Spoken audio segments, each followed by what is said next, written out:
It is time for the Drew Yari Show.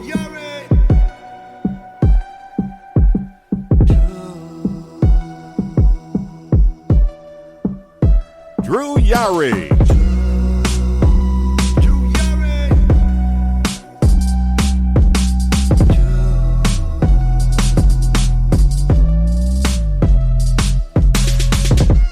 Hey, what is going on, guys? It is Tuesday, not Wednesday. It's Tuesday, 9:19 p.m. Central Time, and anyone who just came off of the Tuesday Night Wars with AEW and NXT, we got you covered. We are here, and we're here to cover that shit and more. And welcome to the chat room. Any new faces, any old faces, welcome. And we are here.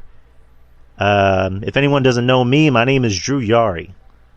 And with me, as always, is my tag team podcasting partner in crime, or my podcasting partner in crime, if I should say, is... Yes, it's me, Justin from Spinebuster Tees. Well, actually, that's my website, spinebustertees.com. But the Morning Sun Podcast, live on YouTube every morning, 8:30 a.m. to 10 a.m., live on YouTube. Yes, sir. Yes, sir. Yes, sir. And we got quite a show for you. We got even more people coming in the chat. Welcome, welcome, welcome, everybody. Roachster, and Dwight316. Welcome, people. So, let's just get this shit started. What about you? How do you feel? Yeah, let's go. Let's get going. So tonight was NXT. Oh, and AEW. Wednesday or tomorrow, I believe, is just for tomorrow. I don't know if maybe it's going to happen in the future, but tomorrow's the MLB playoffs. So AEW was kind of forced, or not kind of, but were forced to move to Tuesday for just this week. The same night as NXT. So just like the old days during the pandemic era, is we got NXT versus AEW. AEW had a pretty stacked show. They had Title Tuesday, and NXT, you know, WWE doing what WWE usually does, decides to stack the show as well, just for funsies. No, this wasn't just for funsies. This was to send AEW a message. Oh yeah, this wasn't just for fun. This is not your typical, AEW versus NXT. This felt like the Super Bowl. This felt like life or death. This felt like whoever loses this is going out of business. This is what it felt like tonight. And the anticipation over the last several days with this, the build up to this, with all the pettiness between WWE and AEW has been great. Tony Khan on X, maybe he's been talking too much, but damn it, it's been entertaining. It's all been great, and I love this. So much that they should do this at least once a year. I mean, indirectly, of course, but next year I want to see something like this again, because this got more eyes and more ears on the wrestling product. There was people who does not watch weekly wrestling anymore of AEW or WWE came out and watched these events tonight. That tells you something. It puts money in both of the company's pockets. It gets more exposure out there.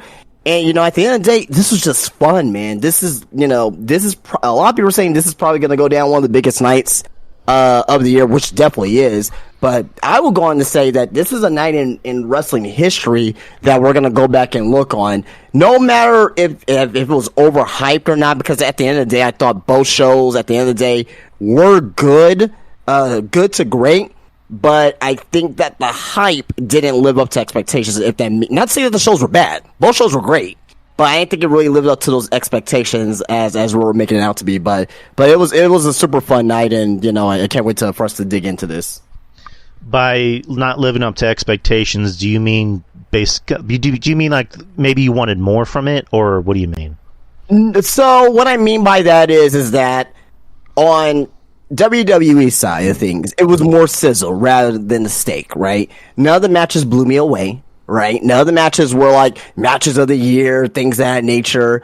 But everything was really, really good though, still though. Like, you had a very good main event.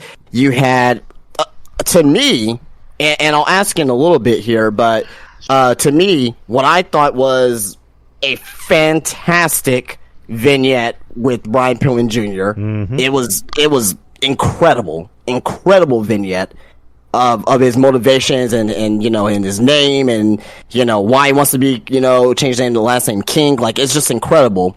On the AEW side of things, like, incredible opening match.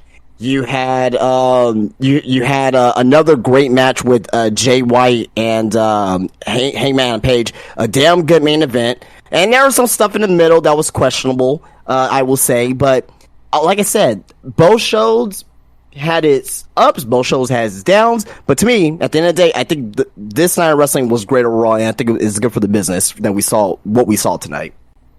Okay, you make a good point.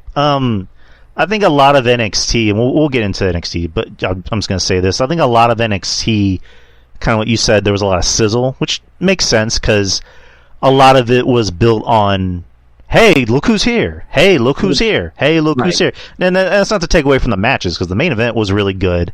The NXT title match was really good, but a lot of it, I don't want to say it was overshadowed, but the whole show was built more on, hey, Cena's here, hey, Cody's here, hey, Taker's here, which we'll get into that.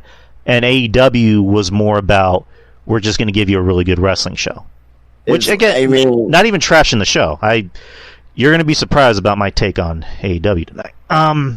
So let's get into it.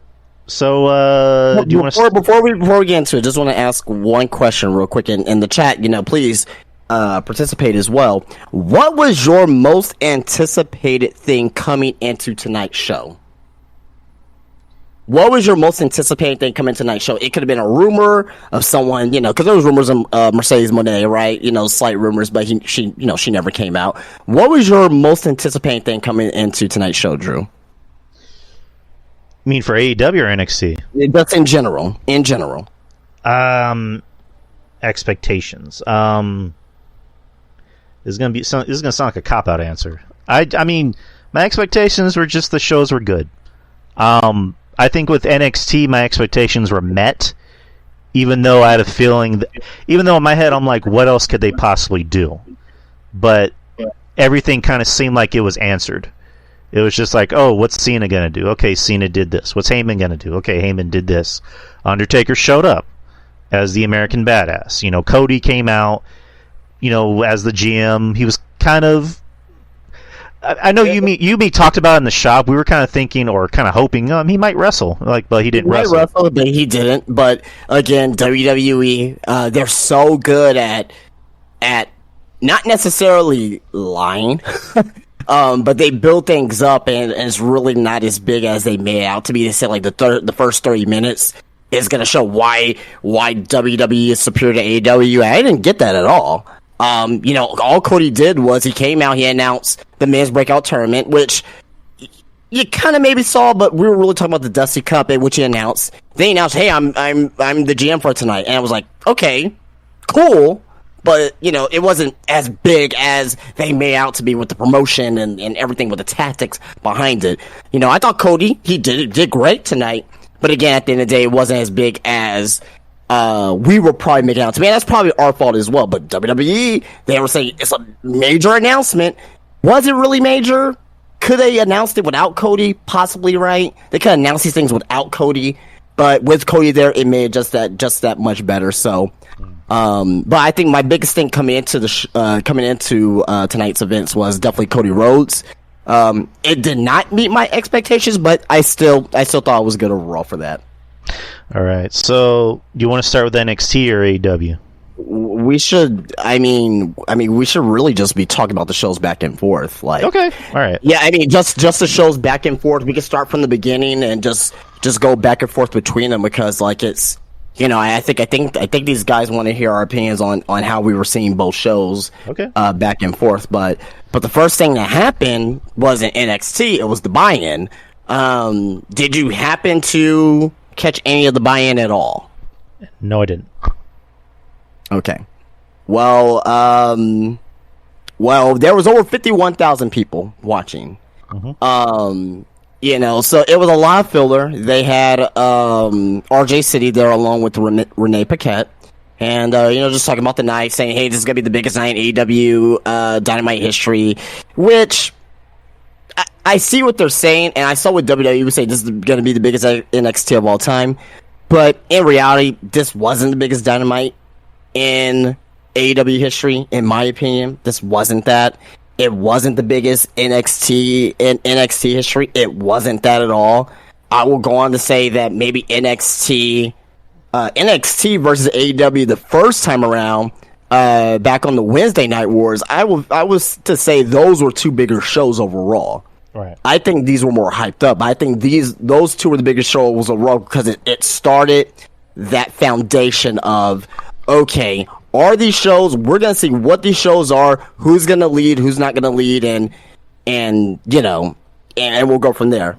But, at the end of the day, though, like, it was great. But the buy-in, though, Minoru Suzuki, Eddie Kingston, I'm going to keep it short and sweet because we got a lot to talk about tonight. To me, it didn't live up to, it did live up to expectations, but not in a good way. Like, Minoru Suzuki, he's getting old. I love him, though. Like, I think he's fantastic. He's Death Grandpa. Like, he's gonna...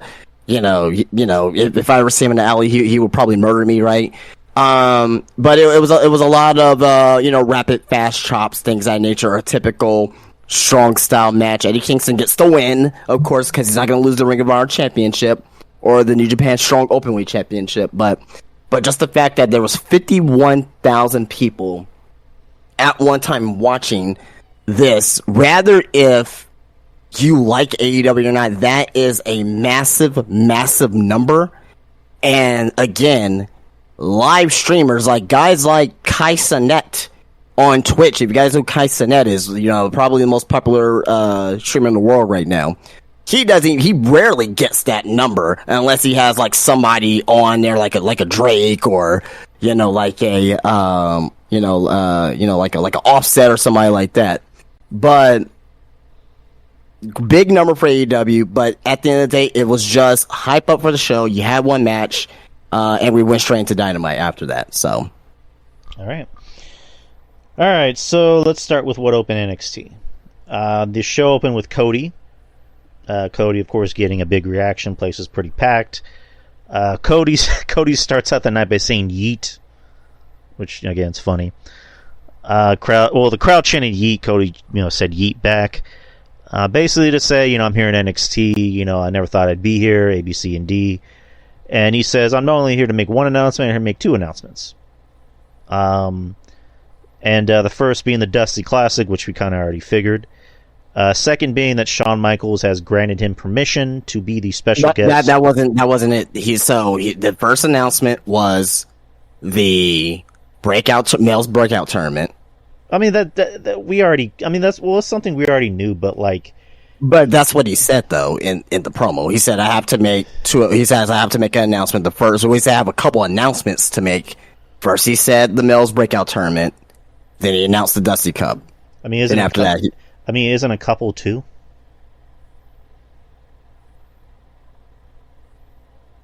I don't know, but anyways. He had three announcements to make. So the men's breakout tournament, the Dusty Classic, and Shawn Michaels granting him to be the special guest GM. Anyways, right when that happens, Dragunov comes out. Apparently it's his birthday. So happy birthday to Dragunov. Yeah, happy birthday. He's 30. Yeah, damn, he's barely 30. Then Dom comes out to talk a little bit of shit.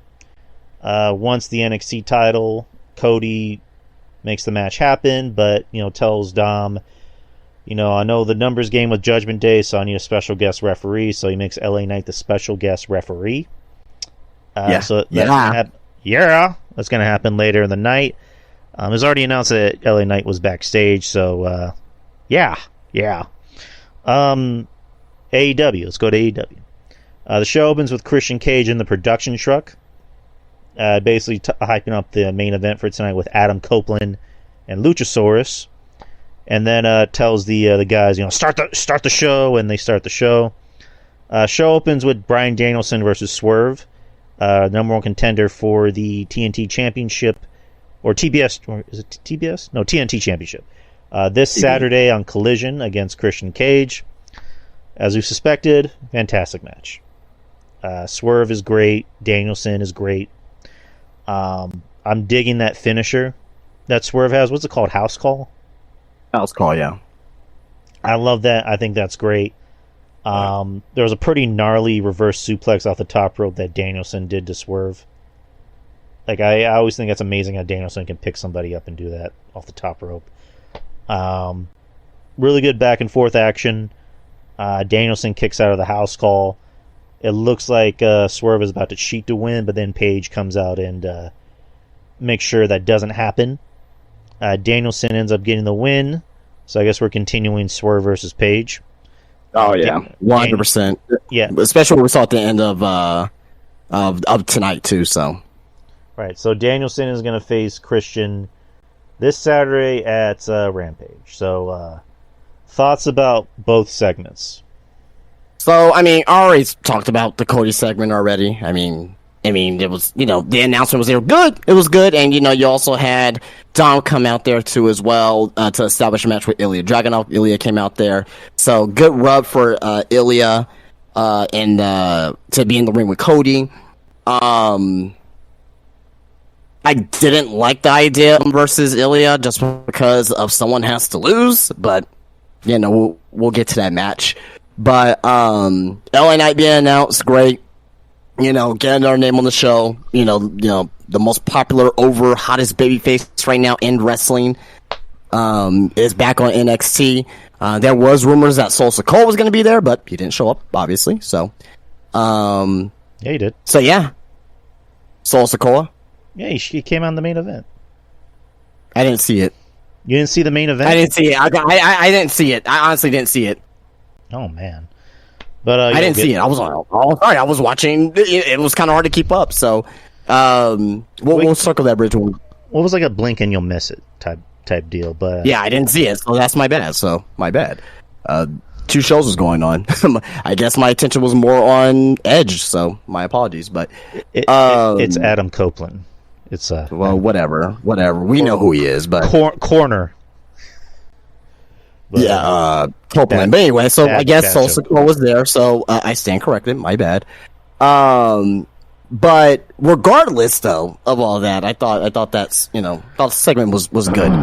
Then we have Swerve versus Danielson. Like, great TV match. This match, I mean, and remember, both shows were, they had 30 minutes commercial free. AEW went, I think NXT went 29 minutes because I counted. It went to 29 minutes on commercial break. But AEW, they went almost a freaking hour. I think they did. I think they did go an hour.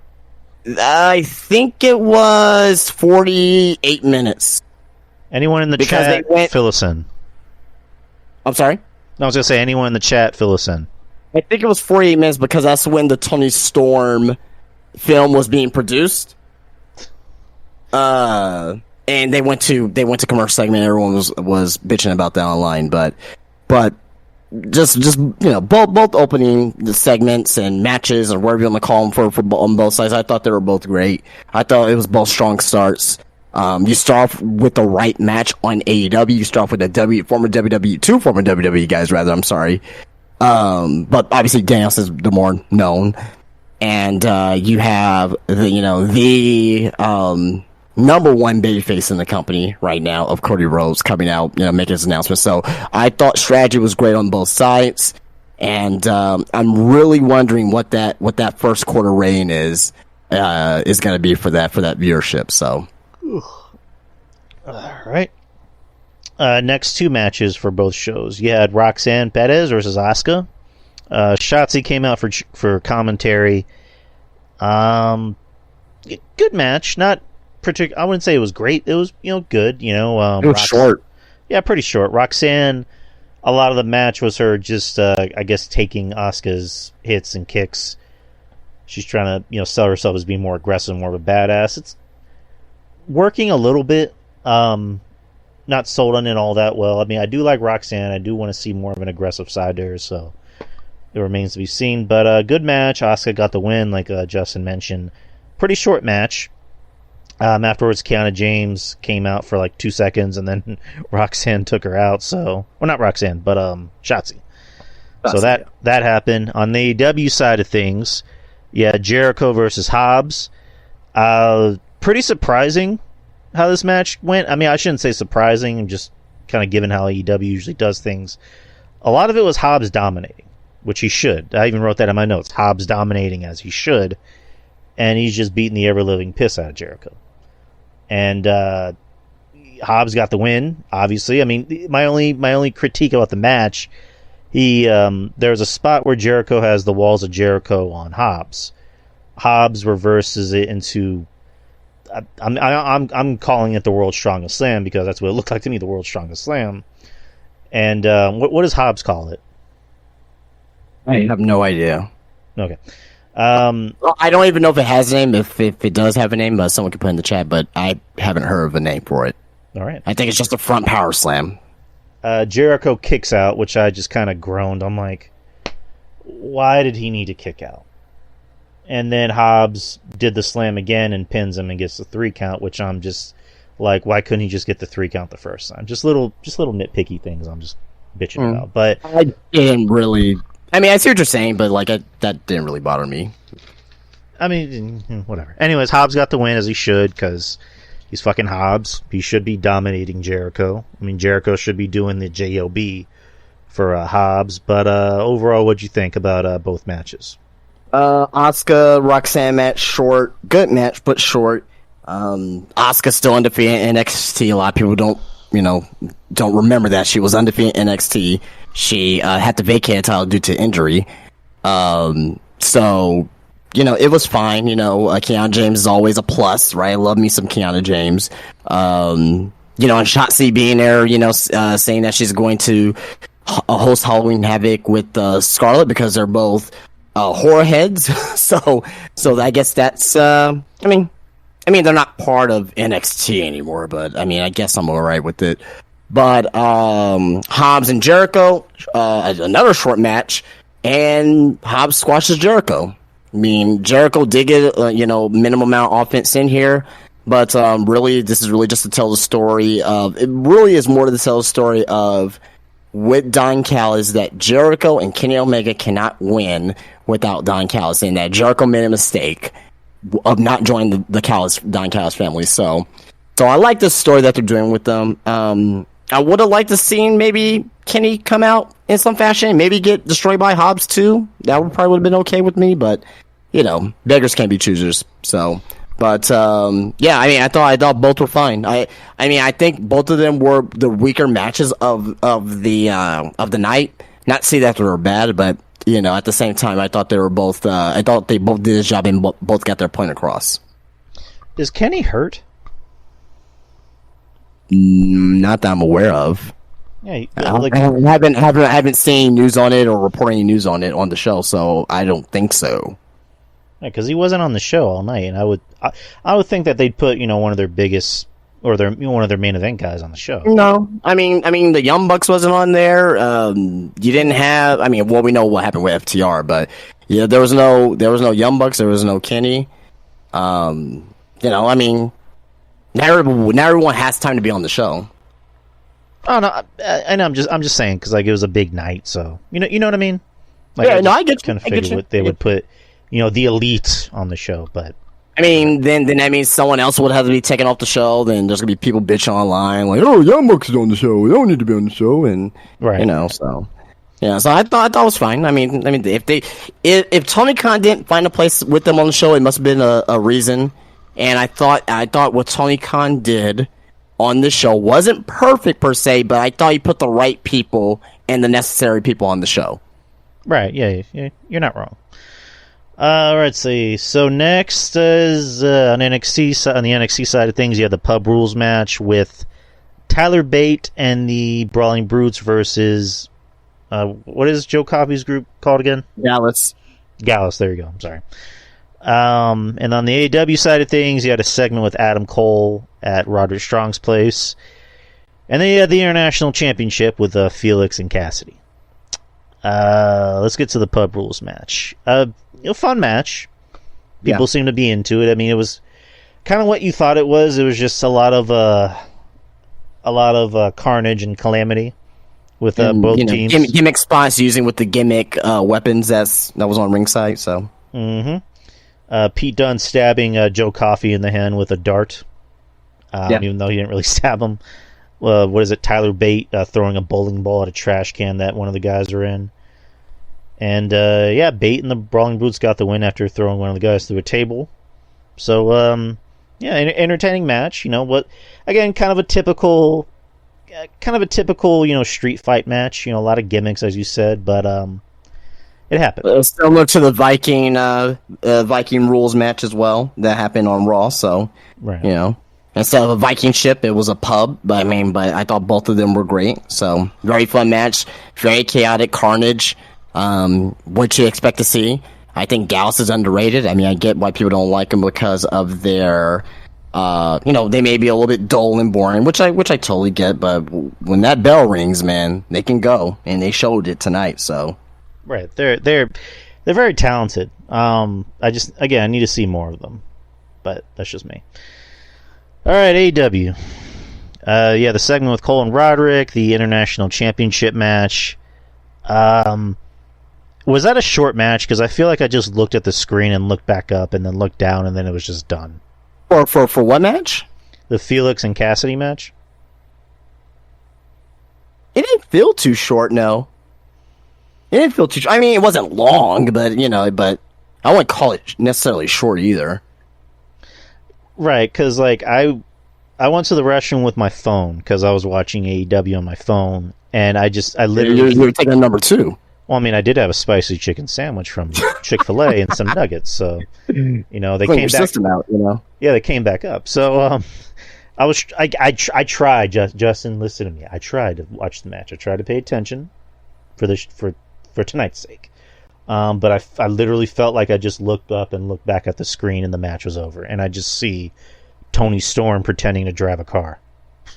I mean, I can look it up and see how long the match actually was, but I wouldn't say it was a short match. It wasn't long either, but I definitely don't think it was short. Anyways, who won? Also, Orange Cassidy won. He's a new TNT champion. Oh, I'm saying international champion. Of course he is. It was good. I liked it. Right. I mean, I know you're not the biggest Orange Cassidy guy, but I keep telling people I understand if you don't like the gimmick, but when that bell rings and when he starts, when he gets past the shtick, the guy could go in the ring. And Ray Phoenix is Ray Phoenix too as well. So again, it wasn't legendary or anything like that, but I thought it was a fairly decent TV match, but. It looks like the match went. Let's see.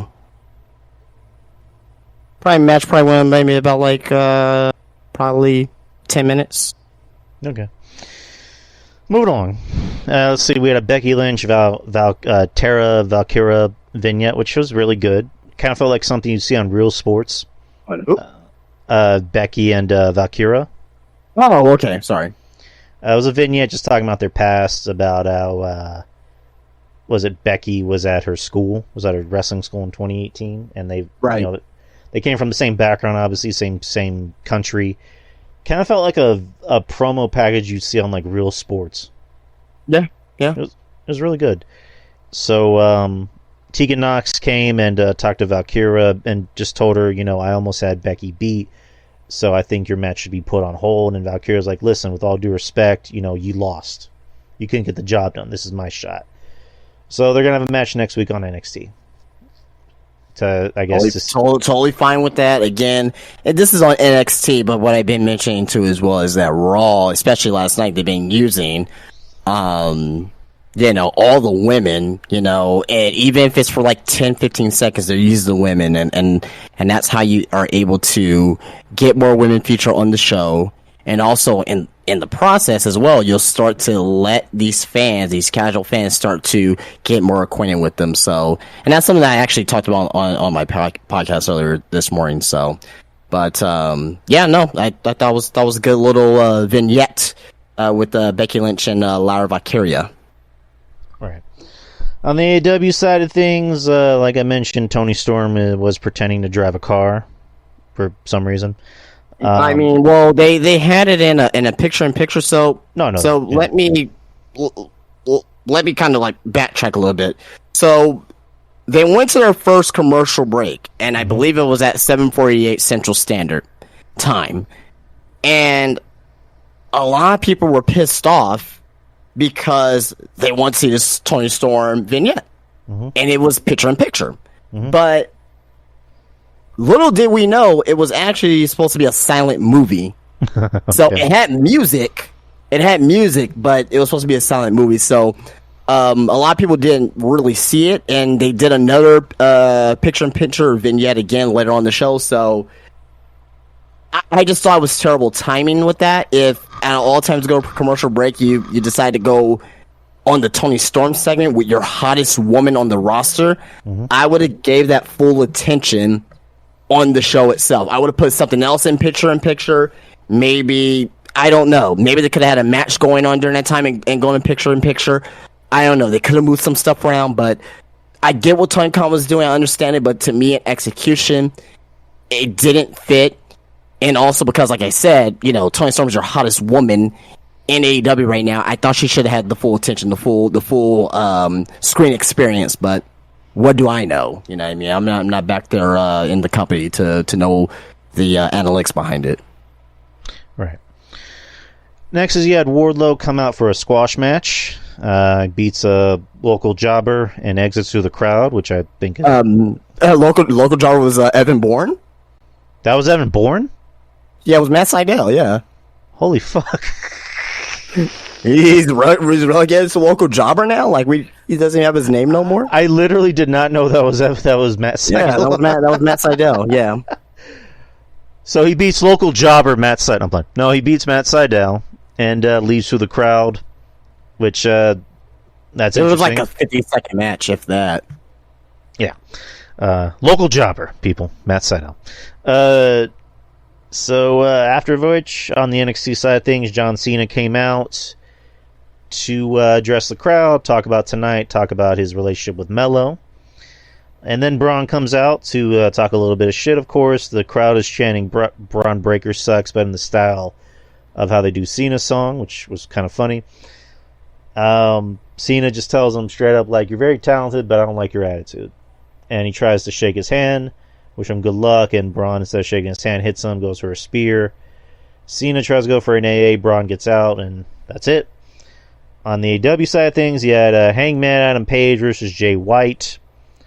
Jay White coming out with the Bullet Club Gold, who come out on, was it Big Wheels? Yeah, like on tricycles. So I didn't get that.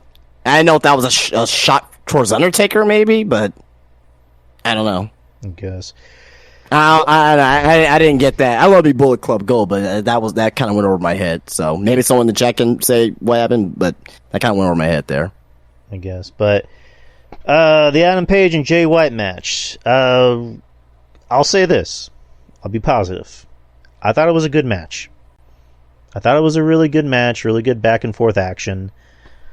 Regardless of how I feel about Page, personally, the guy can go. The guy is capable of going in there and having a good match. Jay White, has grown on me. I think he's really good. These two kind of seem to match up pretty well. I think Page is a little bit more, I would say a little bit more beefier than White. White's a little, not thin, but, thinner than Page. I'll just say that. Little long. The match was a little long because there was a point where I'm looking down on my screen. I'm like, this match is still going on. But that, again, just little nitpicky things that I do. I believe it was Prince Nana who came out and tried to cause a distraction.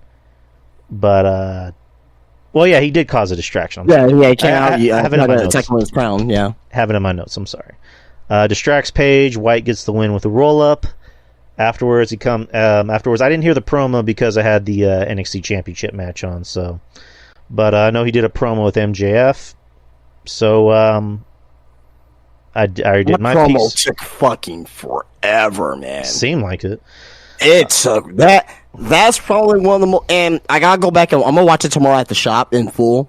I'm pretty sure it was a great promo, but it took like on shows like this, on tonight's like this, you got to get to your points quicker. It has to be rapid pace. And even like at the beginning of the show, I didn't mention this. I thought AEW with the whole Christian promo at the beginning. I love Christian, but was that needed? I don't think that was necessarily needed at the beginning of the show. Then they had the full AEW Dynamite opening. I didn't think that was needed either. So, there were some things that AEW could have done better to get from segment to segment quicker. I'm sure the promo was great. I'm going to probably watch tomorrow. I was like, man, this was a really damn good promo. But it needed to get to the point quicker. It felt like it was just it overstayed its welcome. So, but yeah, no, I mean, like I said, I just don't overstay his welcome at the end of the day for that. You're definitely not wrong, but so you didn't actually hear the promo that he said? I heard parts of it. I heard the end with Juice Robinson with the quarters, the roll full of quarters. It's a callback to MJF being bullied at school and getting hit with a fistful of quarters by bullies, and so here's the thing about that. It's very insensitive. Yeah, I was about to say. Because of what's going on right now in Israel. So he shouldn't have said it. I know. Look. I know that they did not mean what they mean, but since MJF is Jewish, I think because I gotta watch the promo back, but I didn't hear the word Jew or anything in the promo. Right. I don't know. Maybe someone can correct me, but I didn't hear the word Jew in the promo. And again, I was watching NXT at the same time, so forgive me. But if Jew wasn't said in the promo, then I guess I won't say it's okay, but I can see forgiveness a little bit in that. But it's also kind of like with whenever they had the guy at the AEW pay-per-view earlier this year, I think it was may have been Forbidden Door with the blackface singing Wild Thing. Remember that? Yeah, I do remember that. Yeah, I don't know. I don't know if that was the right pay-per-view or not, but it's kind of the same thing. A little insensitive. This is insensitive as well. So, hey man, like they probably could have. I don't know. They could say. I mean, even saving for next week. The event is still going to be going on in Israel most likely. So it's like, I don't know, but I gotta go back and watch the promo and analyze it again. So yeah, if that's true, I mean, like Juice, read the room, dude. Like, come on. But I'll say. Well, here's the thing too. You may not know this because I know you don't watch New Japan, but he did use a roll of quarters in New Japan. When he so it's not something. That's what I'm saying. Like it's not out of nowhere, right? It was actually part of his gimmick in New Japan when he used a roll full of quarters when he was in the Bullet Club. Right, but at the same time, it's like, if that's part of his gimmick, okay, but you know what I mean? Like, MJF, said the promo about, people hitting him with rollers quarters and telling him to pick up that quarter. I think that was more the thing. I don't really think it was it. I don't know. I gotta go back and watch it again in full, and that's all I gotta say. I gotta go back and watch it in full. Okay. But I will say, we'll leave off this point here. He did have Friedman on the roll quarters as well. So I think it was really for him, like to get under his skin, not because he's a Jew. You know what I mean? So I think there's gonna be a lot of people who's looking at it too far. Again, you gotta read the room, totally get it, and you gotta be a little bit more sensitive to topics like that. But I don't think that that's what they meant. Obviously, that's not what they meant going into that promo segment. But the way it came out and the way it came off was more like, okay, well, there's a lot of shit happening in Israel right now with Jewish people. So I don't know. I'll have to see and kind of see the promo again and kind of make my own determination. If you guys didn't see the promo, wait for it. It should be on YouTube later tonight or tomorrow morning. Watch it in full and make your own determination. So that's all I gotta say. What was your thoughts on the Cena promo? This is what I was saying. Like, this is more sizzle than steak. This is just sizzle here. Okay. It was just a tat, and it worked. Not to say it was a bad promo. It worked. Would you rather see MJF and going up against the Bullet Club Gold, or would you rather see John Cena versus Braun Breaker? A lot of the casuals are going to pick Cena. As great as MJF is, a lot of people are going to pick Cena in that point in time. So, you know. But again, it was just sizzle. It was just talking and talking and talking and talking and talking. They had that face to face with Braun Breaker and John Cena, which is probably going to lead to something later down the road. So, you know, we'll see. We'll see what happens. Right. All right. Next is we had the NXT Championship match. You had Ilya Dragunov versus Dominic. And on the AEW side of things, you had the AEW Women's Championship, Saraya versus Shida. NXT Championship, you had LA Knight as the special guest referee. Still had his vest on over his referee attire, and he still had his sunglasses on the whole time, which I thought was funny. The fans getting into it, of course, chanting "yeah," and then LA Knight pointing to the crowd, "yeah." Didn't really take away from the match too much. The match is actually still pretty. The match was still pretty, really good. I mean, Ilya makes everybody look good. I wouldn't say this was better than Dom's match with Dragon Lee, but it was still pretty good. Probably better than the match he had with Williams, so I would say maybe it's the second best match. I'll say that. My only, again, criticism, you gotta be critical. Dom needs to get better at selling. I don't know if this is just me that noticed this. I don't know if you noticed this, but Dom needs to he needs to improve his selling. He's not terrible, but he really needs to improve it. Like, when he's getting chopped, he needs to act like he's getting chopped. Like, he can't look like he's, like, shaking and doesn't know what to do. Okay. I mean, it's just my opinion. I mean, he doesn't need to be Shawn Michaels, but just he needs to improve his selling a little bit. But that's just me. But yeah, gotcha. Still really good match. Judgment Day come out. LA Knight takes out Finn, like, really quick. Hey, Maurice. Takes out JD McDonough. And whatchamacallit, Rhea tries to do the old thing that happened last week where she gets the belt and tries to hit Ilya. Ilya ducks, and Trick Williams grabs her from the post and holds her. And Rhea just goes, "What the hell are you doing?" And Ilya gets the win. He's still the NXT champion. So yeah, we got that going. On the AEW side of things, you have the Women's Championship, like I just mentioned, with Saraya and Shida. Match felt a little too long, but again, that kind of seems like how I feel about most AEW matches. But nonetheless, not a terrible match, not a great match. I would just say it was a decent match. I'll just put it that way. Saraya, just, you know, when she came back, she's just, in my opinion, she has not been that good. You know, I disagree with you. As far as the match itself, I think it was fantastic, and it was women's match of the year. But I thought this was Saraya's best match in AEW. I thought this was her best match, and I think Shida. I'm not the biggest fan of Shida, I'll admit, but I thought she did a damn good job in this match as well. So, you know, it was a good match. It was very good, very good. Shida's good. It's just that I don't think they know what to do with her. You know, what do you mean? She's a fucking 3-time women's champion. Yeah, what do you mean? Yeah, and you want to know an interesting fact that's actually the first time you told me she was a 3-time women's champion, because they don't make her feel like she's a 3-time women's champion. When she was champion during the pandemic, she felt, I won't say she felt big, but you know, she felt like something. Second championship reign, because it was just like a couple months ago when she won the fucking title the second time. Didn't really feel it. Now we'll see what happens with this third title reign. But I will say this: I don't like it that she's a champion a third time already. That I will say.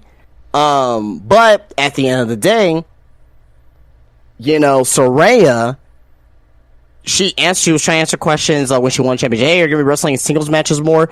This tells me that she's not, because she ain't champion no more. What are they gonna do with Saraya? There was a rumor that possibly maybe Mercedes Moné was gonna come out here. She did not. Maybe that's being saved for Full Gear in Los Angeles, which is probably like her second home. But I don't know. But with Shida being champion again, I will say this: I'm not hating it, but at the same time, it's like, why did we take the title off Shida in the first place? Oh yeah, it's because we wanted to have a moment in Wembley for Saraya. Get it, got it. So, AEW, Tony Khan is in his Vince McMahon bag, and he's making moments just to make moments. And when things don't make sense, you gotta think about the long term of your division, and clearly the women's division in AEW is the weakest. I don't know if Mercedes is gonna save it. I doubt it. I seriously doubt that she's gonna save it. And I love Sasha Banks. I love Mercedes. She's fucking great. She's gonna have a match with Julia soon, so that's gonna be great to watch. But in the grand scheme of things, who is Mercedes gonna feud with on AEW if she comes in? Britt. You got Shida, you got possibly Jamie Hayter, you got Ruby, but a lot of these other women's, green. Love Julia Hart. I think she's improved tremendously. I think she's really awesome with her whole gimmick. But she's green. She ain't ready for no fucking Mercedes, right? You know what I mean? So you have a very narrow women's division, and I don't think that Mercedes coming in is going to save anything for his women's division. So putting the title back on Shida, okay, cool. But who's she going to feud against? There's really no real division that she can really go up against. Willow Nightingale, yes. Chris Statlander, no, because Chris Statlander is the TBS champion. It's like, it's slim picking, so I don't know. Nonetheless, we have a new AEW Women's Champion, so let's see how they push her this time. Maybe third time's a charm. But overall, what'd you think about the NXT Championship match? Well, good match. I mean, it wasn't fantastic or anything. To your point, thought Dominic and Dragon Lee had a better match overall, but it was a serviceable TV match. But again, I just don't know why. I get why tonight was, everything was off limits tonight. Like, I wouldn't be surprised if The Rock would have came out there and Stone Cold came out there and stunned The Rock. Anything was up for anything at this fucking point in time. So, but I just didn't like Dom losing. Why would we book ourselves into a corner when you're going to have one of your champions losing? Your champion should not be losing a match, no matter who it is, unless if it's for the title itself. That's always going to be my line of thinking.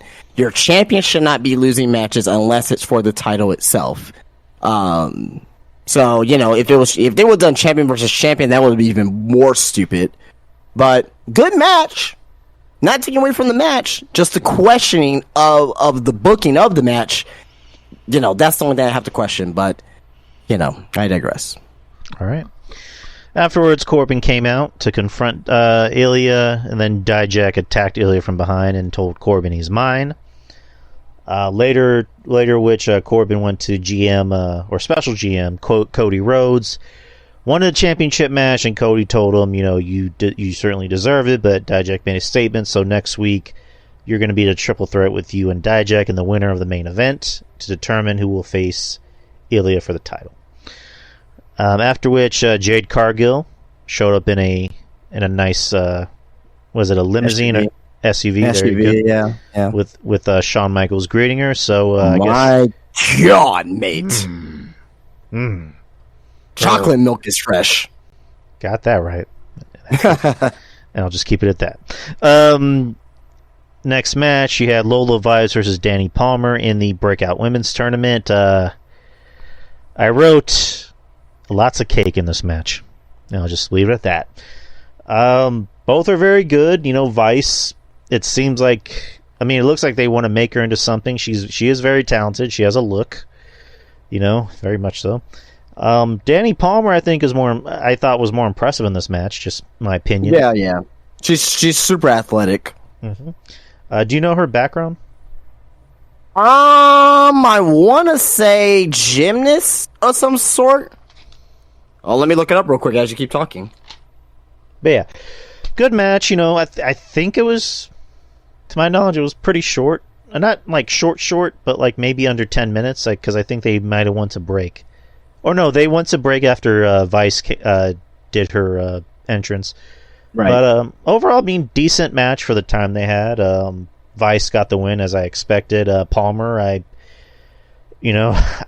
not trying to sound perverted here. I'm actually saying this from a athletic perspective. I want to see more of her. I think she's very impressive, and I think she has a future. But yeah, Vice got the win. She moves on in the breakout women's tournament. Now we're down to the last two segments of the night for both NXT and AEW. But before we get into that, I couldn't find anything on Danny Palmer. I was just typing real quick, but Tony Khan said he had to make a special announcement. He put that on Twitter. I don't know if you saw that or not. Say he was going to make a special announcement, and this was like during the Hangman. Who the fuck came in? Oh, Jay White match. I'm getting mixed up with names because there was so much going on tonight. But so I don't know. Did you see that on Twitter? They say he was going to make a special announcement. No, I didn't. Okay. Well, a special announcement was that coming to Wednesday Night Dynamite, the biggest toy giveaway in pro wrestling history, over 50,000 AEW toys donated to Toys for Tots, over $1 million in toys, thanks to our partners at Jazzware, CBS, and all the fans who make this possible. So he's going to be giving away a lot of 50,000 toys for Tots. So I don't know if he needed to go out there. I mean, he didn't go out there, but like I didn't know like if he needed to go on Twitter, say he needs to make a big announcement. I understand why he says that, but he says I have a very important announcement coming soon. So I get it. But at the end of the day, though, it's really cool that they are, donating toys, for children in need. So, because there's a lot of children, out there during the holiday season that doesn't have a Christmas. So 50,000, that goes a long way. Yeah, can't shit on charity. Good on Tony. So I looked up Danny Palmer as you were talking. She's new. Like, she's new. Yeah, I know. Yeah, I know she's new, but I just forget like where her background is. I can't find shit. Like, she got her training last year at the Performance Center. That's literally it. As far she as has to have some type of background or something. Like, she didn't come in through. She didn't come in through the NIL program. I think that's it. Yeah. So usually in the NIL program, they have to have some type of background. Oh yeah, gymnast. Yeah, I got you here. Yeah. Yeah, she's usually if they are in wrestling. If they come to WWE and they're in wrestling for like less than a year and they're doing a freaking backflip off the top rope, there's some type of gymnastics. They gotta be, or cheerleading. They gotta be. Yeah, she's very impressive from what I've seen. So, all right, NXT. Before the main event, we had the formerly known Brian Pillman Jr. vignette where he talks about his father saying, I didn't have warm memories of my father. My father died when I was 4. I ain't nobody's junior. So from here on out, I will be known as King. Alex King, I believe. Well, he didn't say Alex King, he just said King. But the rumor is that he'll go by Alex King, which is Alexis King.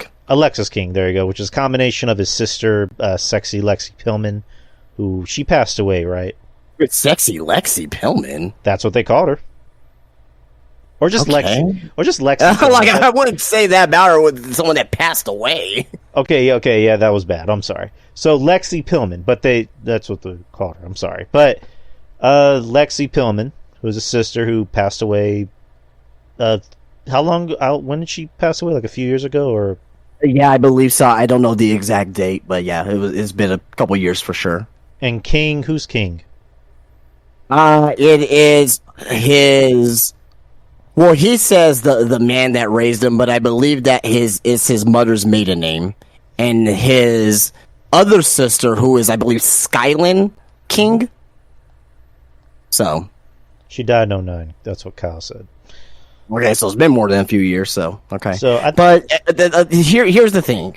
I thought the vignette was incredible. Mm-hmm. In fucking credible. You can tell that it came from the heart. You can tell that, just the 90 seconds that he was given, he showed more charisma, and his story, to me right now, he's my most anticipated guy coming into NXT for a while. So that's gonna be for a long time. So we'll see how he does. But to me, this was my favorite thing of the night. Out of everything tonight, this was my favorite thing because it was real to him, and it's just how the whole production behind it and what he said, and you could tell it meant everything to him. You could tell it was kind of like a shoot to him. You know what I mean? So it was just incredible. But that's number one. But also number two, the name. Alexis King. A lot of fans on social media just change his name. It's, to me, at the end of the day, it's like WWE, they trademark everything. You gotta understand that WWE is a business. They're not gonna be able to trademark Brian Pillman Jr. They want to own everything, so they're gonna own Alexis King. Right?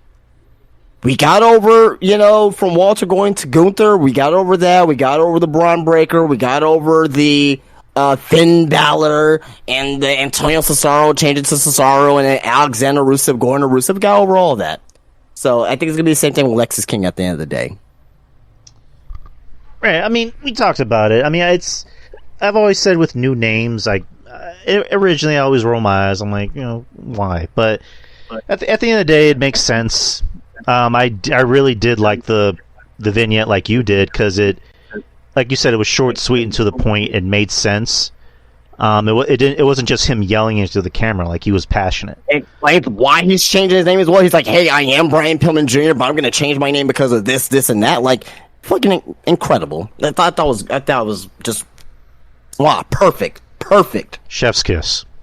We got RJ on. What's up, RJ? What's going on, guys? What's going on, chat? What's up, RJ? How's everybody doing tonight? Can't hear you that well, man. I got these shitty headphones in. Oh, wait. All right, well, RJ gets situated. Let's talk about the main event. So the main event for NXT, as we all know, was Carmelo Hayes versus Carmelo Hayes versus Braun Breaker. Hayes had Cena in his corner. Braun Breaker had Paul Heyman in his corner. And on the AEW side of things, you had Christian come out to cut the promo about Adam Copeland, Edge, whatever you want to call him. Basically doing the typical heel thing of, like, you're not my friend because of A, B, C, and D. Telling Adam, you come back to me wanting to restart the team again, but where were you 3 years ago when I wanted to restart the team? Or at least, I think he said something like that. Right.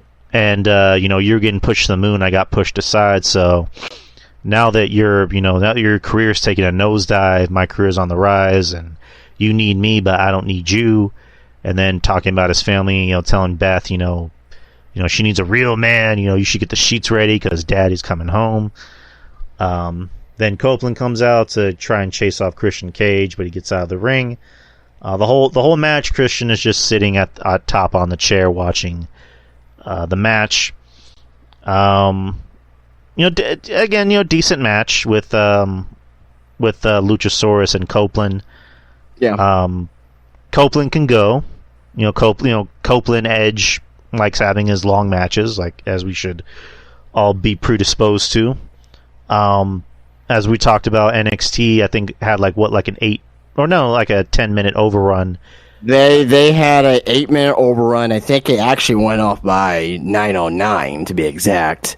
Mm-hmm. Then AEW had they went over the 10-minute overrun. I think let me see, it went over. I think it went by 14 minutes. I want to say.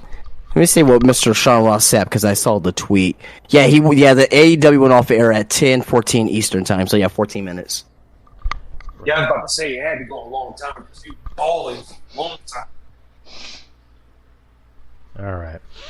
But, yeah, decent match. Edge gained the win with the spear, of course. And then we'll flip-flop. But going back to the NXT match, you had Hayes and Breaker. Good match, as usual. These two know how to work. These two know how to work together, as I should say. Cena and Heyman were a little ineffective. I think, kind of like how Justin has been saying the whole night. They were basically there for the sizzle, not really the steak. And like Justin mentioned earlier with Solo did come out for maybe like a few seconds, and then John Cena. I saw it as we were talking. It was barely 10 seconds. So yeah, my 10 seconds was focused on AEW. I'm assuming so. Yeah, like I said, it was one of those like blink and you'll miss it type things. So, Melo eventually got the win with his finisher. Afterwards, Braun speared him and got on the mic saying, "I'm the biggest badass here in NXT. I'm the biggest badass in the WWE." All of a sudden, you hear the gong, and it's Taker with the American Badass shtick. Comes into the ring, gets in Braun's face, and tells him, "Listen, boy." Or no, Braun says, "What do you want, old timer?" And then Taker, says, "Listen, you're special. You're really good, but not tonight." And then chokeslams his ass. It's pretty impressive. It's nice seeing Taker being able to still pick somebody up. I'll just say that. Well, no, Braun jumped high as shit, and Taker just put his arm up. That's all that was. It's still impressive. But afterwards, Taker celebrated and gave the nod to Melo, and that's how NXT went off the air. But what are your guys' thoughts on both matches, both segments? What do you think? You got it, RJ. Go for it. I thought Copeland looked good, and I thought that Luchasaurus kept up with him as much as he could. He didn't try to do too much, but Copeland was out to show that he's a madman and that he can still go. So props to him for that. And a good showing. And as far as Melo and Braun, like you said, their chemistry is so good, and they can't really miss. And I thought Taker, giving a little bit of a nod to both Melo and Braun was pretty good. Yeah, that's gonna mean something years from now with Braun Breaker and Carmelo Hayes being in the ring with Taker and getting the acknowledgement and getting the rub. That's gonna. That little, 2-3 minutes that we got there is gonna do wonders for their career. They just don't know it yet. But the match overall between Braun and Melo, I mean, these guys are gonna be a fight forever feud. It's gonna be like Randy and Cena. Shawn and Brett. Kevin and Sammy. This is gonna be the fight forever feud in the next, for the next 10 to 15 years. So, which I'm down for. But good match overall for that. Melo gets the win, so now he's in that triple threat match next week. I'm assuming he's going to be number one contender again. And on the AEW side of things, Edge and Luchasaurus, it was a fun match. I thought this was a very good statement match from Adam Copeland on what the type of matches that he wants to do in AEW. If this is a standard match, then I'm very much so looking forward to what he's going to be doing on this run. As long as he's safe doing it, but, it was a safe match, some people probably think, oh my god, he's trying to do too much, but at the end of the day, he didn't really do anything that was unsafe, per se. It was a standard wrestling match, there was a little bit of, caution spots, but outside of that, I thought both matches were good.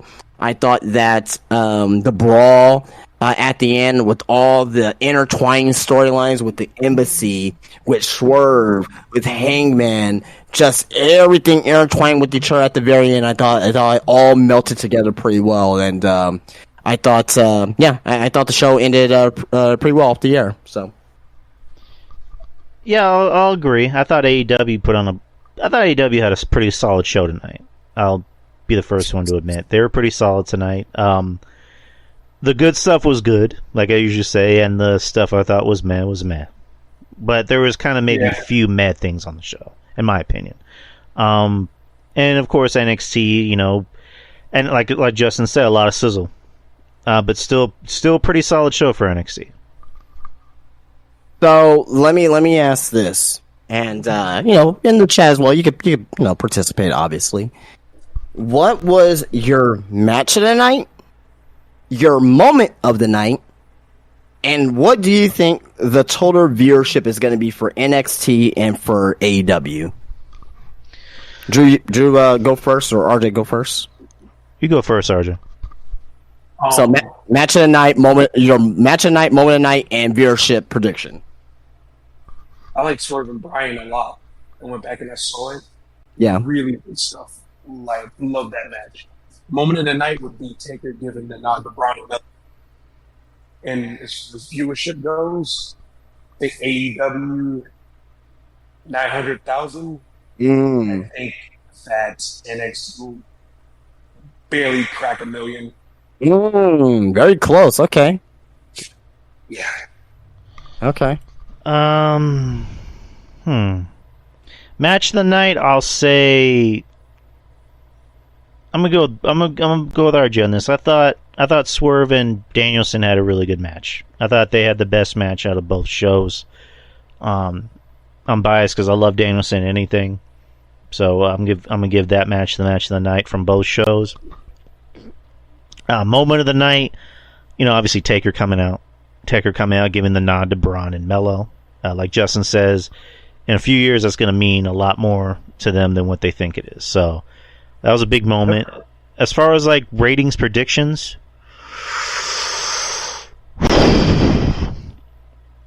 I think NXT is going to barely crack 1 million.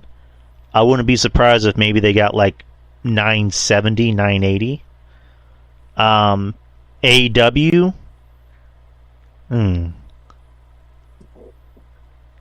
I'm gonna say rough anywhere between maybe 800, 850. Okay. So I think we all agree on match of the night. The Danielson Swerve match was incredible, and it really helped because it was commercial free as well. So that also helped into that. So that was match of the night. My moment of the night, yes, Taker. I put it up there, but I'm going with that Brian Pillman vignette. I really think that vignette, in the grand scheme of things, is going to mean I mean, not a lot more than Undertaker, but it's gonna like, to me right now that means more in the moment, because how he like the emotion of the promo, how he explained, you know, why he's changing his name. You know what I mean? And just the whole hype and building the intensity of the promo. I thought that was really good. And viewership, I got AEW 800. I'm gonna say 810,000 for AEW. NXT 1.2 million. Oh, 1.2 million. I really think that Cena, Cody, now LA Knight's on the show, and Taker being there, that rumor, I really think it brought some of those casuals on over, because WWE was promoting the fucking living shit out of this show. yes. And I really think that you get little Johnny, little Bimmy and Jimmy, like, hey mom, hey, can I watch NXT tonight? I know I can only watch one wrestling show a week, but I really want to watch NXT because Cena's going to be there, and you're going to get, you know, Paul Heyman's going to be there, and Cody's going to be there, and maybe Undertaker's going to be there. I haven't seen Undertaker in a long time. That's going to get the little casuals to come and watch the show, and I think they may get close to 400,000 people. That's asking a lot, but maybe close to 400,000 people coming on over and watching it. And also, as I mentioned earlier, you got fans who stopped watching wrestling for one reason or another, came back to watch AEW versus NXT tonight. So that's my opinion, though. I mean, you're not wrong. I mean, this night did kind of unite the community in a positive way. I mean, it was incredible. I mean, you had negatives. You had negatives, of course, but it was more negative than positive. Trust me, man. It was more negative than positive, man. Tribalism at its finest. Jesus Christ, man. Like, just enjoy it, man. Like, you can prefer one or the other. Like, obviously, NXT is my favorite wrestling show right now. It's not the best wrestling show, but it's my favorite. But, yeah, man. Like, at the end of the day, though, I mentioned this earlier, RJ. I don't know if you're listening or not. Today was like the fucking Super Bowl. Like you had the Public Enemies podcast tweeting out, like, at 8 a.m., wake up, everyone, it's NXT versus AEW tonight. Like, what the fuck? You know what I mean? So, and I want to see this at least once a year. Big shows like this, get the community talking, and just start that anticipation. I really want to see this again next year, for sure. I think we're getting it again in December, according to somebody on Twitter. December the 5th. It's not gonna be. It's not gonna be as big. I don't think it's gonna be as big. I think you should do it once a year. I think once a year. I mean, once a year as far as stacking the shows. You can still have NXT versus AEW, but as far as stacking the shows like this, I only want to see it once a year. Like, if they do it again now, or if they do it again in December, if it's somehow it's bigger than this, I don't know what WWE can. I mean, I know what WWE can do. They can fucking put Roman Reigns on the fucking show and have the Rock show, and they have the Rock show up or something like that. You know what I mean? Or have like a fucking, World Championship match, like Seth Rollins versus Ilya Dragunov. Some crazy shit, title versus title, like, just do some crazy unnecessary shit. You know what I mean? They could do something like that, but I just don't see it, personally. All right. But that was the night. That was the great Tuesday Night Wrestling War, and hopefully we get to see it again on a scale such as this. We really don't have any news. The only news topic we do have is something me and Justin were talking about in the shop earlier. So, and we'll just end it like this. So there's a rumor going around that Patrick Clark, formerly known as Velveteen Dream, was apparently at a rehabilitation facility at the Performance Center for the WWE, which was immediately debunked by Fightful Select, by sources with WWE. Patrick Clark just shared on his Instagram story, I am not in a rehabilitation facility, nor have I visited Orlando, Florida, the WWE Performance Center, or any WWE events or facilities.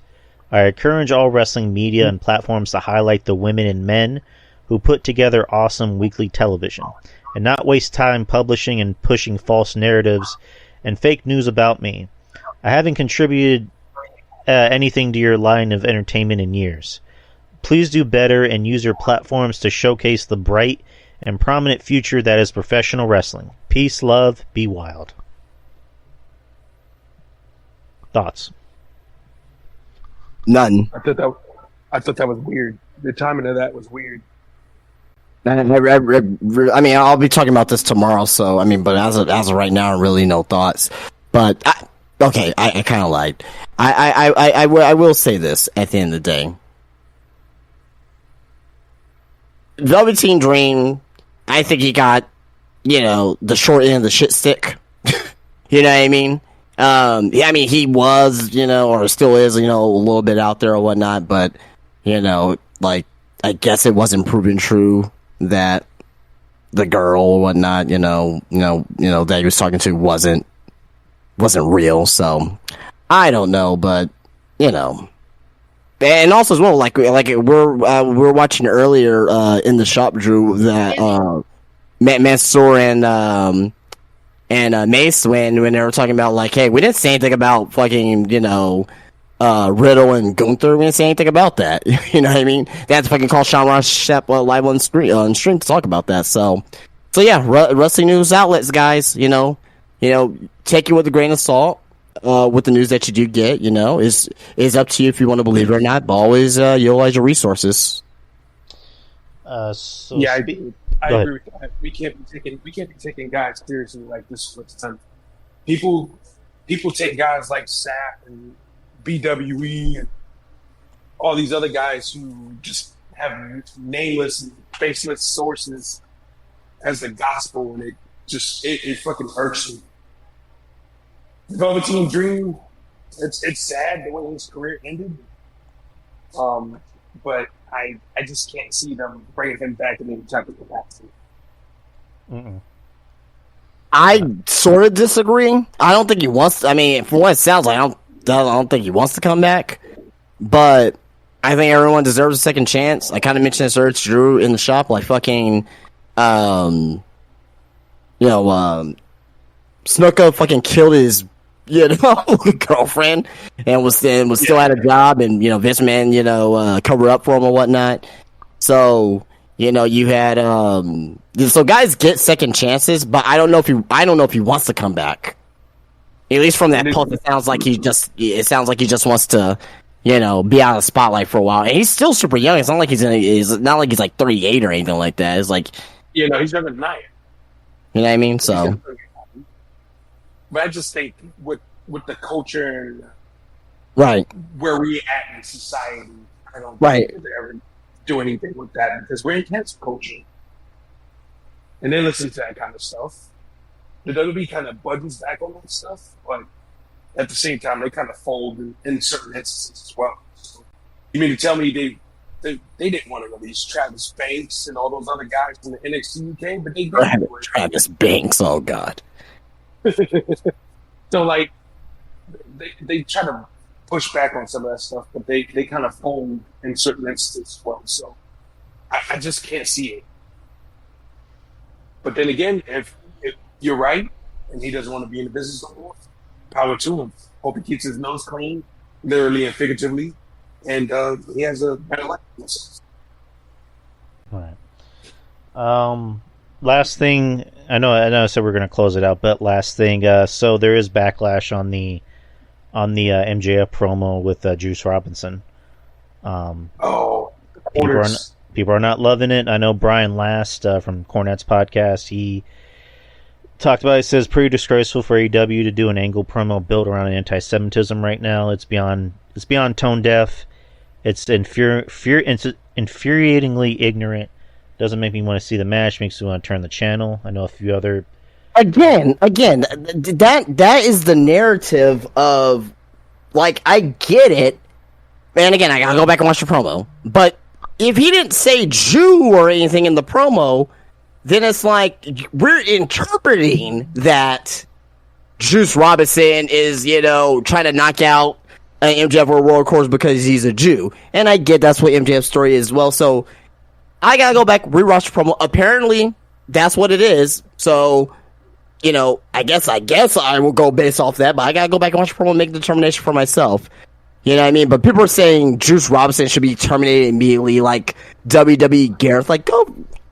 God, man, I hate that guy, man, on fucking Twitter, man. He's just a WWE cock-sucking dick rider who just hates AEW. And also, there's Dre Maker as well, who loves AEW too as well. So he's not no better. He's probably protecting Juice Robinson. So, but at the end of the day, was it tone deaf? Yes. I'm not saying it's not tone deaf. But I don't think that they went down to that ring thinking like, oh, we're going to try to get heat because there's things going on in Israel right now. I think that Juice Robinson did the promo just to get under Matt's skin because he used to get tortured with quarters back in the day.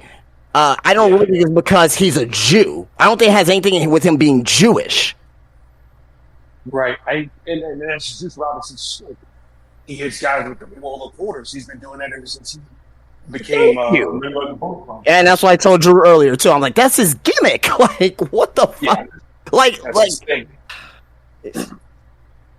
Yeah, I don't know, man. Like, the people who are getting, they're getting mad over it, but they don't totally understand because they never seen anything in New Japan before. Which I get, I understand it, but don't get mad over something if you don't know the context behind why Juice Robinson has the cords in the first place.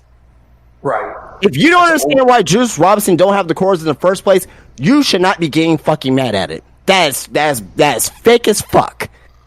That's fake as fuck, and you just don't understand it, right? Now, again, it's still, at the end again, it's still tone deaf. But at the same time, what I'm saying is that I don't think they went down to that ring to cut that promo with that intention in mind of, hey, MJF, he's a Jew. Let's use these roller quarters and let's put his name on it. It's really like, hey, I got these roller quarters with your name on them. It's going to be resemblance of what happened to you back in the day. Not because he's Jewish. It's just because of these guys, they're assholes, they're bullies. They want to be bullies to MJF, how he used to be bullied back in the day. That's it. And he used his past trauma against. That's it. That's all it is. Right. That's all it is. I'm sure I'm going to be going off of a tangent tomorrow just like this on the podcast in the morning, so. Right. It's all good, man. Right. But on that note, unless there's anything else you guys want to bring up? No. I mean, are we doing our podcast tomorrow too, or is this it for the week? Well, I mean, as far as I know, this is it for the week. Because oh, okay. If it's it for the week, then no, I'm good. Unless you do want to do some tomorrow, but oh well, no, I didn't know because I didn't know we were doing this show today, then the regular podcast tomorrow. But no, I'm good for the week. So right, you know. but I think we talked. I think you know. We talked about everything. I think tomorrow we're probably been talking about follow up to these shows anyway. So, right. The news that came out or whatnot. But yeah, no, I'm good. All right, guys. We will be back next week at our regularly scheduled time, Wednesday, 9 p.m. Central Time here on Discord. Also on Spreaker. We are live on Spreaker right now, and also on YouTube. So I want to thank Justin, as usual, for being my podcasting partner in crime. Thank you, Justin. Yeah, absolutely. Yeah, you guys know where to find me. Follow me on X. Well, don't follow me on X because my account's suspended right now, and because X is a bunch of assholes. So, but yeah, just subscribe to the Morning Slam podcast on YouTube. It is the best morning news podcast for pro wrestling, weekdays, every morning, 8:30 a.m. to 10 a.m. Yeah, we talk about some real shit on there too as well, just like how I'm talking about here tonight. So if you like me, go check me out on there. And yeah, appreciate it. And RJ, thank you for showing up here too, man. Absolutely. I told you I would get a little bit of the taste of the experience tonight, and wow, here we are. You definitely got that taste, brother. Maybe a little too much because you're maybe a little too much. You might need to take some NyQuil before you go to bed. Yes, I do. I get a taste. You got a taste. Just like Daddy Magic, like you get a taste. But I want to thank everybody for showing up. Any familiar faces, any new faces, thank you for showing up to the show tonight. And hopefully we might be seeing more of you next week or from here on out. But I want to thank everybody, and I want to thank everybody who supports the show, who downloads, who's a friend of ours. And you know where to find me. Spreaker is the home base where you can find this. This is also on Spotify, Google Podcasts, iTunes. Anywhere that podcasts are put out. I also have a YouTube channel if you want to listen to it or watch it, whatever you choose to do. I also have a Patreon. I have a Patreon channel that I do shows with Mr. RJ here. We just had a show that came out for our Revenge of the Savage Nerds. Listen to that. I do a show with Jeff Littman that just came out. It's Garden of Droom. And I do a show with Ruben Prime, Culture Attack, which we're supposed to do one this week, but our schedules got tied up, so it looks like we're going to be doing one next week. And it's only $5 a month, people. It's a really good deal. The more subscribers we get, the more tiers we can do, the more stuff we can do for the show. Might even give away some shit. You never know. Ooh. Some prizes, people. Some prizes, surprises, some prizes. Maybe not pie, but you never know.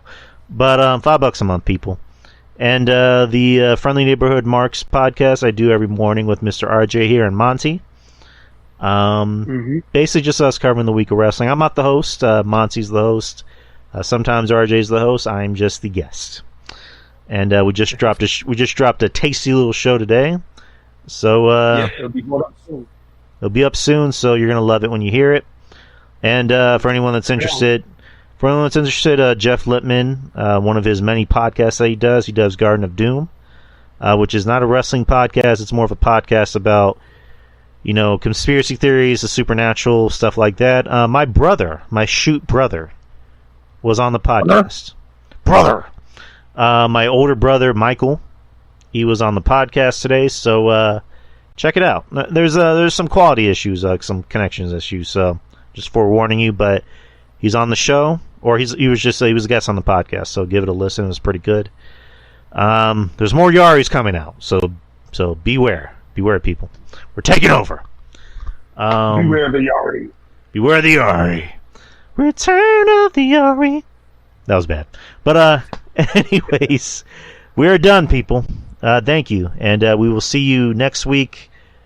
Same time, same channel, or our regularly scheduled. Unless something like major happens out of nowhere.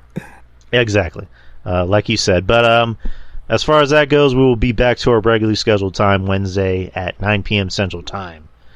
But from all of us to you, thank you guys, and the show will be out soon. And peace out and be safe. Peace. The Drew Yari Show. It's Drew Yari. It's Drew Yari. The Drew Yari Show. It's Drew Yari. It's Drew Yari. The Drew Yari Show. It's Drew Yari. The Drew Yari Show. It's Drew Yari. The Drew Yari Show.